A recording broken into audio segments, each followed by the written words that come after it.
তো বন্ধুরা, শুভ সকাল। দেখো, আমি চিড়ের একটা মুখরোচক খাবার তৈরি করবো, ভেজিটেবিল। আমি কী কী নিচ্ছি: বিদেশের চাল নিয়েছি, এটাকে আমি চালের গুঁড়ি করে নেব।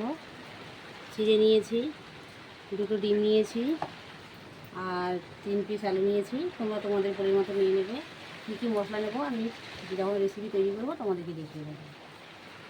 ডিম সিদ্ধ করে এভাবে কেটে নিয়েছি। কী কী মশলা নিয়েছি দেখো: কাশ্মীরি লঙ্কা গুঁড়ো, হলুদ গুঁড়ো, জিরে গুঁড়ো, ধনে গোলমরিচের গুঁড়ো, আর লবণ, আর পেঁয়াজ। আর এগুলোকে মাখিয়ে নেব। মাখিয়ে তোমাদেরকে বানিয়ে আমি দেখাবো। গরম করতে দিয়েছি, সাদা তেল দিয়ে দিয়েছি। আর এই যে আমি এইভাবে সেভ করে নিয়েছি,